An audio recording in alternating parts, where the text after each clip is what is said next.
There we go.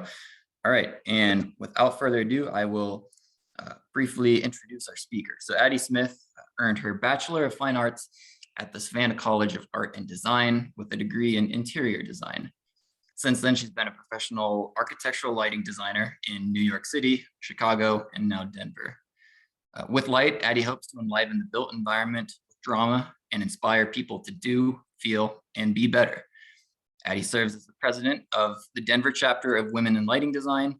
She also serves on the IES Technical Committee for Hospitality and Residential Lighting and is a certified lighting designer. She's excited to be here today to share her passion for the nitty-gritty details and to help make the vision of your design, painting with light, come to life. Addie, take it away. All right. Thanks, Brian.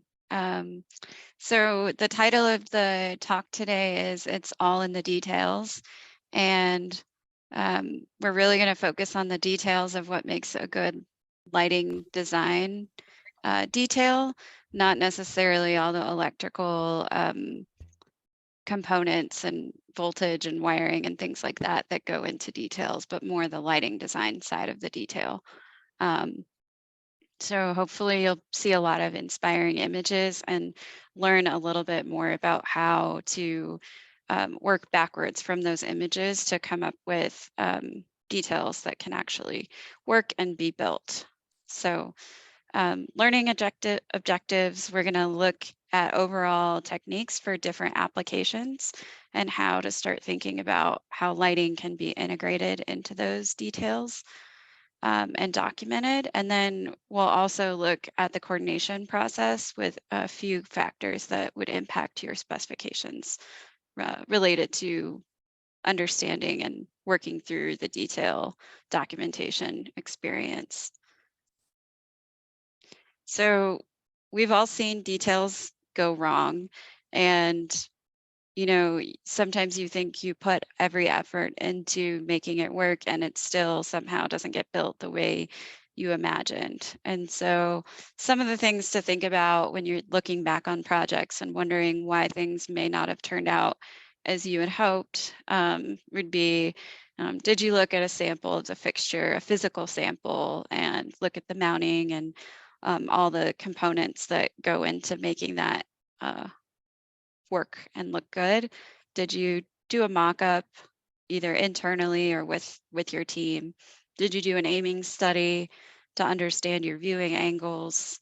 Did you document the detail, and how did you document it? How did you communicate that detail with your team? And was there a concerted effort that all parties were involved and had buy-in on?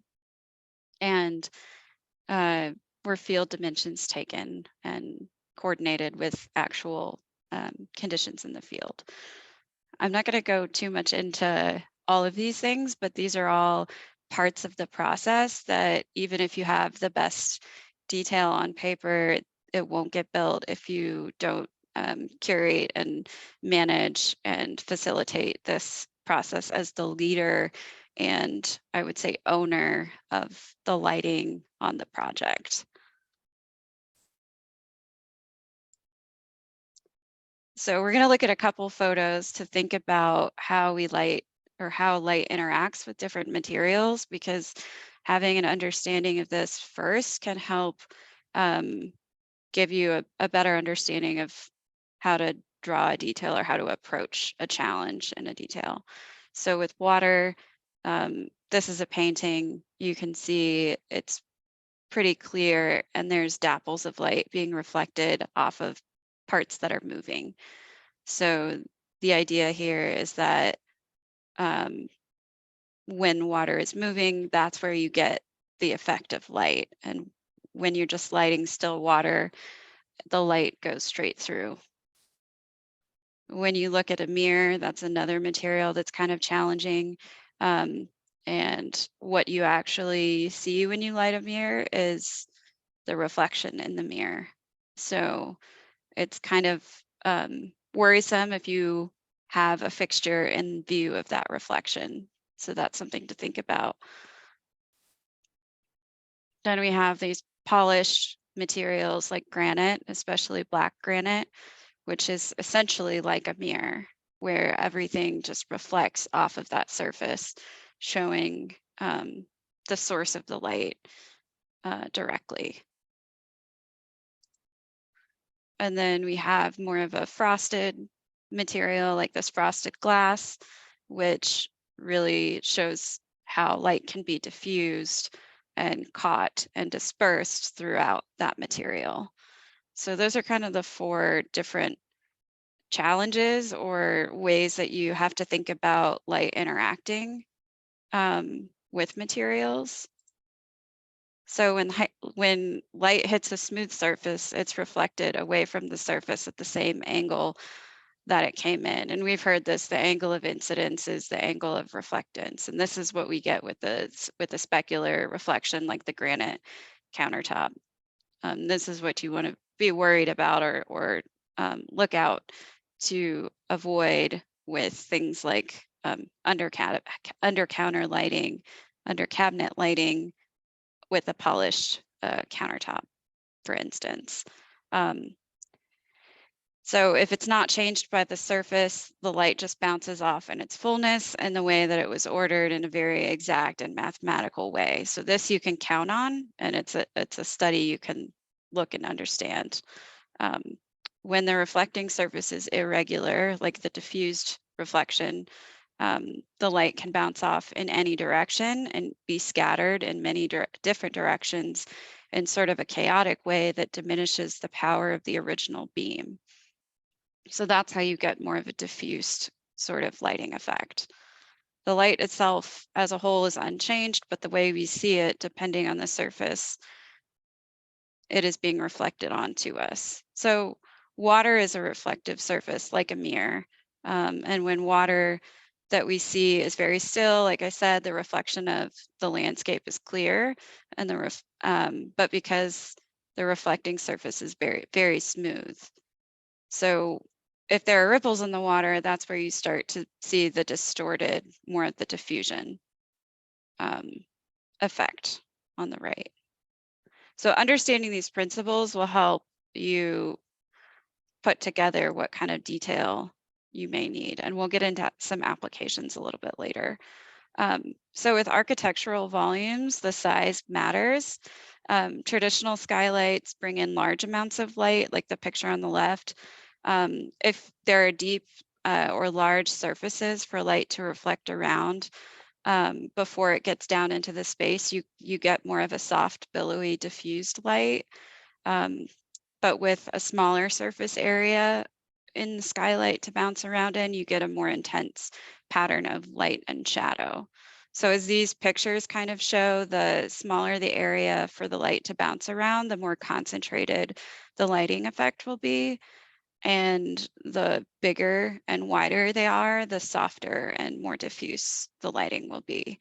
So those are big principles that will help you quickly evaluate when architects are showing you their 2-inch cracks, if a light will work and have the effect that they're looking for.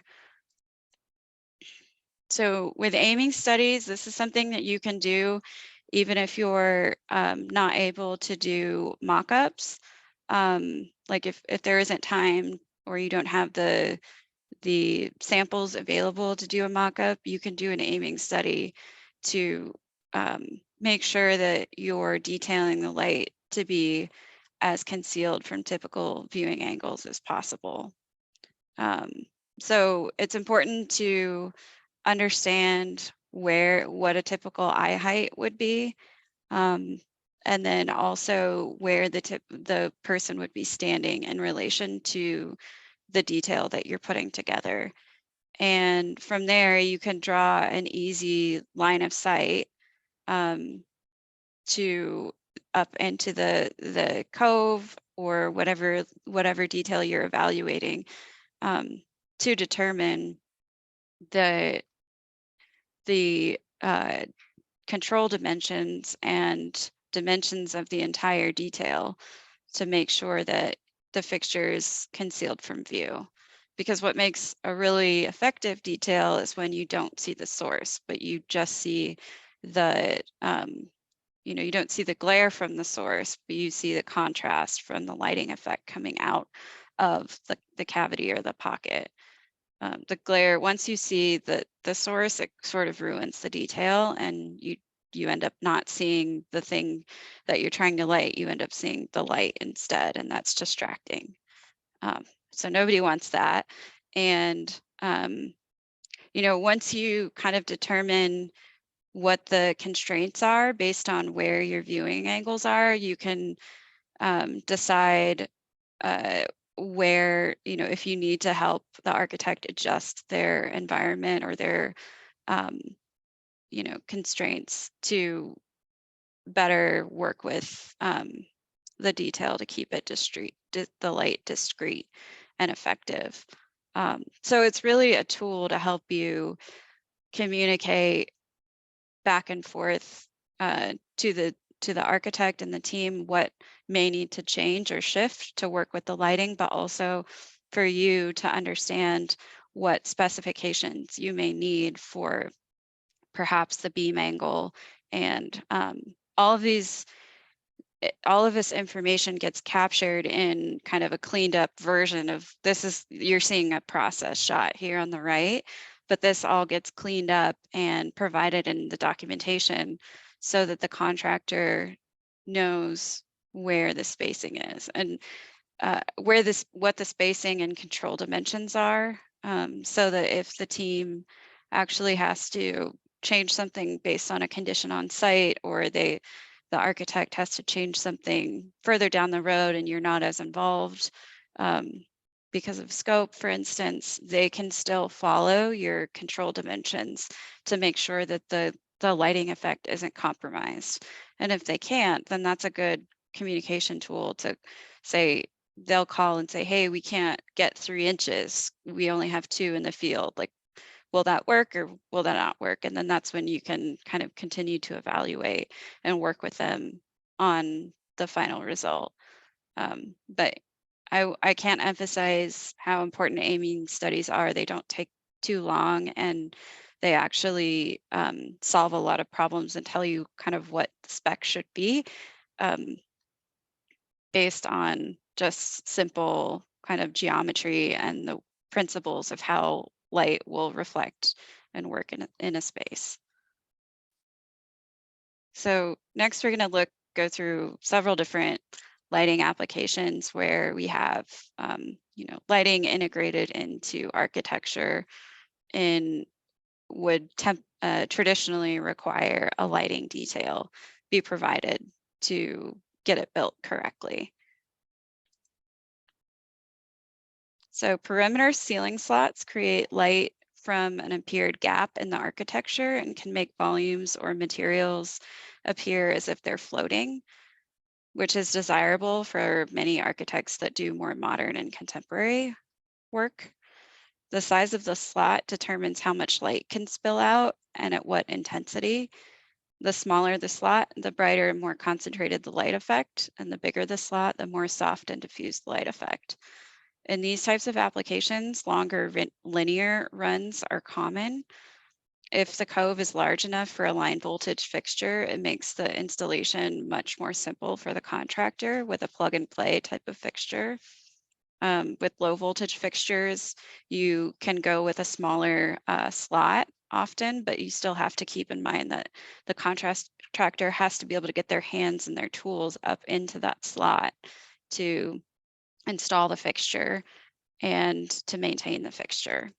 And when you use low voltage fixtures, it's also important to think about your overall run lengths. You're usually limited to a certain length, and then you have to butt the ends together, and you may, depending on your detail, if it's so tight, you may actually get a dark spot, similar to the way we used to get dark spots with fluorescence. So you kind of have to think about what your worst case scenario when you do have those dark spots with fixtures butted up to each other. You also have to think about feed positions for wiring and potentially voltage drop if you're dimming long sections of cove, and remote driver locations. So for all of those reasons, if you can go with a bigger cove and go with a line voltage fixture, it's generally going to be easier to maintain and kind of set it and forget it. And in a lot of these cases, it's important to think about whether you're going to have a fixed application or a fixed fixture or a adjustable fixture. And oftentimes when you're doing slots like this one on the left, you can do an aiming study, you can do a mock-up in the office, and then on site, you may not have realized how dark the material actually was or how reflective it actually was. So giving yourself some room for adjustability is also really helpful, so that you can tweak mounting and adjustment on site to get the effect that you're looking for. And these types of slots, you really want to think about how you're controlling the light to the surface that you're trying to illuminate and not let it spill out onto every other surface. And that can be done, again, with a lip and an aiming study to cut off the light.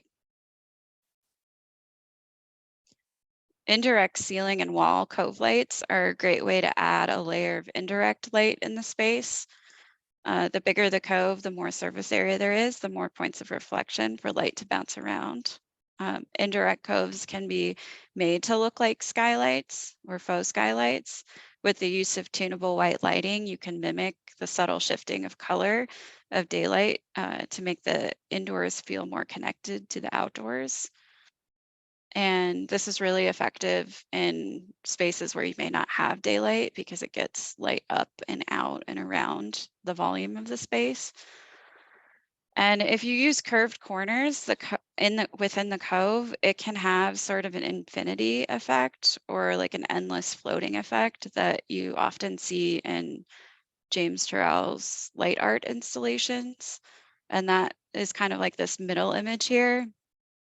There's a plaster kind of detail that gets mudded in, and basically the light, rather than bouncing and then bouncing like this, bounce, bounce, bounce, it actually can just continue softly all the way up the curve of the cove, and that makes it look like it's floating, like it's a floating surface.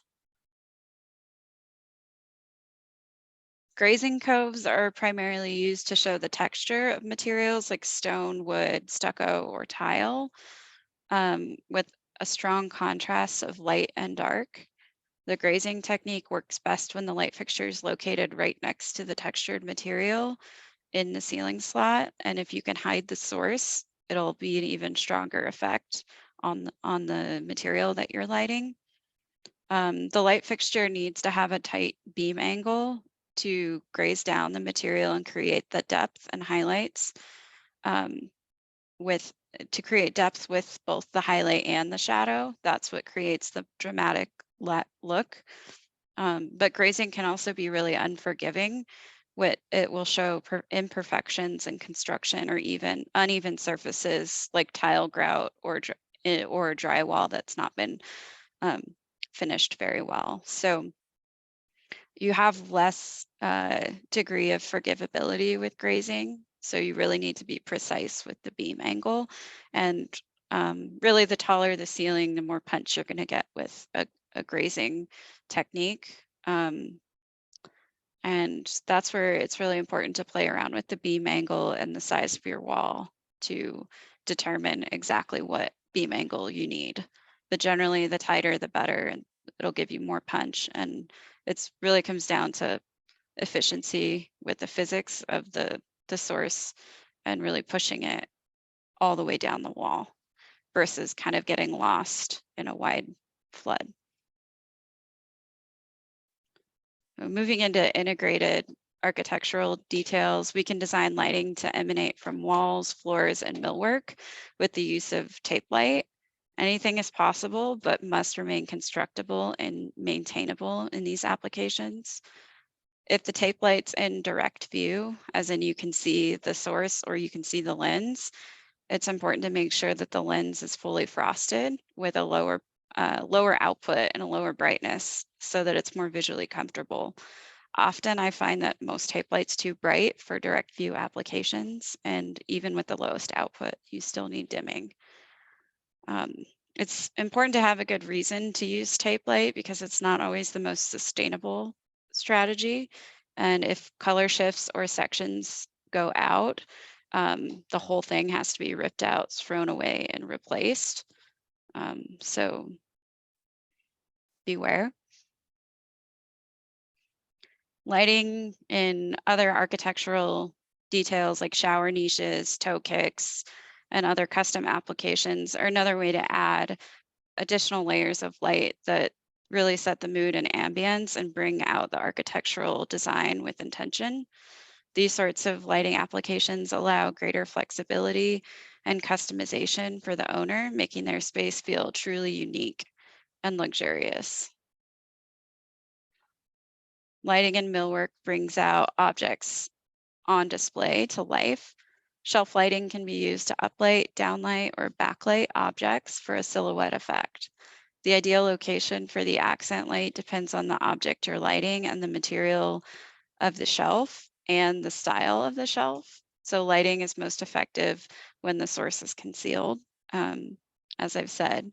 Routing needs to be provided to hide the wiring, and coordination with the size of light is critical when reviewing millwork shop drawings. That's one of the most important stages of this process with millwork. Integrating lighting and millwork is actually having the lighting designer review the millwork shop drawings to make sure that the millworker understands the design intent and has provided enough space and details for the lighting to work with their design. For lighting built within furniture, uplighting behind banquette seating in this case, keep in mind the finish of the wall and how the light will reflect off of that finish. You also want to think about how far up the wall you want the light to travel. If you want just a glow, then you would do a very small slot with a smaller fixture and maybe not aim it up, but aim it at the back wall. It's also important to think about the human factors. So is a lens or a louver necessary to prevent kids from dropping drinks behind the banquette seat or from, leaving dust or debris on top of the light that may, um, you know, block the effect that you're going for. And it really matters what the material is for how you coordinate the detail for these sorts of things. So ask lots of questions. Usually it takes a few times for the architect or interior designer to really know like what their material actually is, because they change their mind a lot. And that's something you kind of have to track throughout the process because they often change it after you've detailed it. For some applications, showing the fixture and plan may not be enough. If you showed an elevation like this mirror backlight or these shelf display lights, the contractor can get the lengths or the area and better understand the quantity as well as the intended mounting height and just the intention for the detail. So it's really helpful to provide additional information like this for the contractor. A lot of times they will completely miss things like this if you don't call it out in your drawings. Kitchen lighting is more about getting enough light on the task surfaces rather than providing grid of downlights throughout. So layering the light gives you the ability for flexibility with different moods and different times of day. And integrating lighting into the shelves and under counters is a great way to add that flexibility for task lighting without having to rely on all of your task light as overhead downlights. So here we're showing a detail on the left for uplight above the cabinets and a detail below built into the shelves. For under cabinet lighting, the materiality and the surrounded finishes greatly affect the perceived brightness. So if you have all white finishes, you may want to go with a cooler 3000K white source. If you have a black counter, you may need a higher output due to the lower reflectivity and perceived brightness of that surface. If the backsplash is a mirror, or a really reflective surface, you'll have a direct view of that fixture. And so you may need to provide a secondary valance to hide the view of the fixture reflected in that mirror. If the materials opposite the source are polished, they will reflect the LED diodes or the line of light, which can be uncomfortable and undesirable. And if there isn't a lip at the front edge of the cabinet or the shelf, even a recessed fixture that's flush mount under a cabinet can be quite glary. So all of these things take away from the luxurious feeling that lighting can give when the source is concealed. For glass shelves, remember that light passes through glass, so you can't light it directly, but must illuminate the object behind it.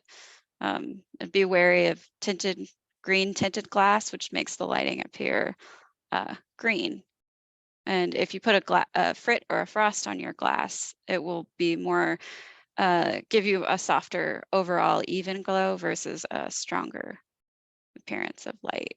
So for liquor lighting and bottle displays, if reading the label is something important to the owner to sell their product, it's important to prioritize lighting the front of the bottle.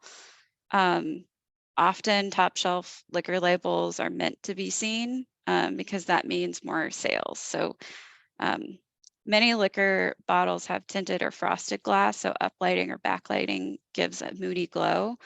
And it's important to locate the lighting behind a diffusing material like glass or acrylics so that you don't get reflections of diodes in the glass bottles. That can feel tacky. Getting the color temperature right is also important. Do you want the entire back bar to emanate a warm amber color, or do you want each color of the liquor bottle to stand out as their brand? So often a combination of backlight and front light is necessary for back bars and liquor bottles. And it really gives the people at the bar something to look at, which is nice. Backlighting involves placing a light fixture behind diffused material. You have to decide if you want the light to be even or to be a gradient. And for an even effect, you can use LED sheets with a grid of diodes. And for a more cost-effective option that gives more of a gradient effect, you can do more of a linear strip light around the perimeter and kind of reflect the light within the cavity. So the opacity and color of the diffusing material absolutely matters and can have a huge effect on the overall color and brightness of the lighting. And all we can say here is to mock up with the materials that you're thinking of using to really see the color that you're going to get. You also don't want the cavity to overheat, so having some form of ventilation in there is really important. All right, we're a little late on time, so I'm going to skip the landscape, but please enjoy these details. And so what does it take to get fabulous lighting details built? This is an example of the coordination process as documented back and forth between an architect and a lighting designer.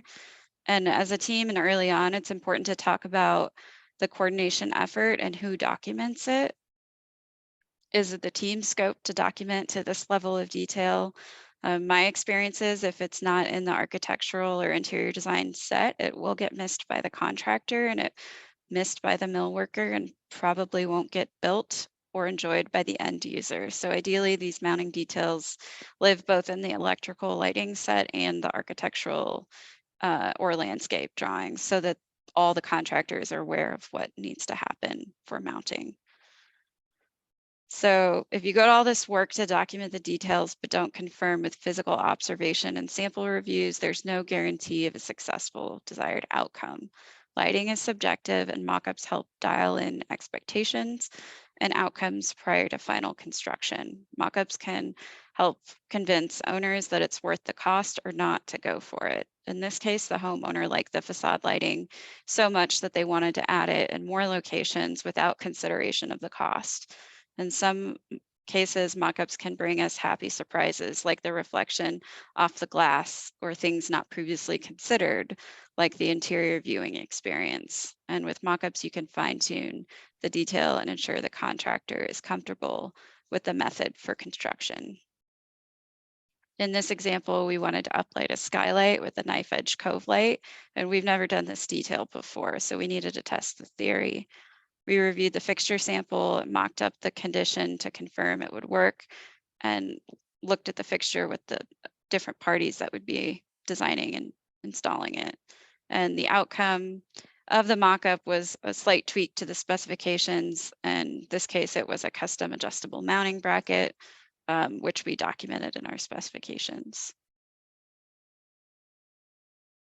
Last slide here, this example is a good test of how we were able to show the owner a few different options and get buy-in on the more expensive one because they really thought the scheme was more effective. And here's a little field sketch where once we had the idea in place and approved by the owner to do the linear scheme, we sketched on the wall kind of all of the different components that would need to go into that with construction, mounting, and electrical, and all with the contractors on site. So that's just a little bit of the process of getting from the vision and the idea through testing, working through documenting, and getting it built. So with that, does anyone have any questions?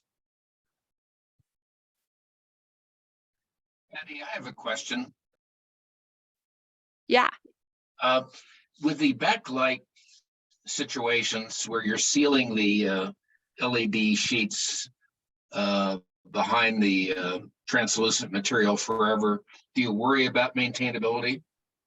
Yeah, I worked on some retail stores that had that as one of the key features, and we always designed a way for it to be deconstructed. We didn't seal anything 100% and say set it and forget it.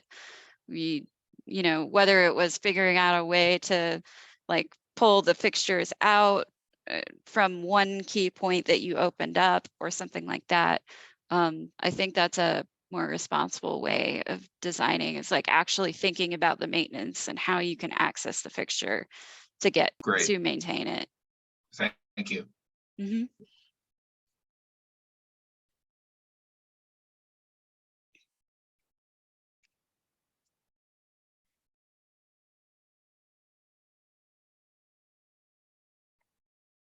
Does anybody else have questions before we wrap up? Feel free to come off mic or also put them in the chat feature if there's anything.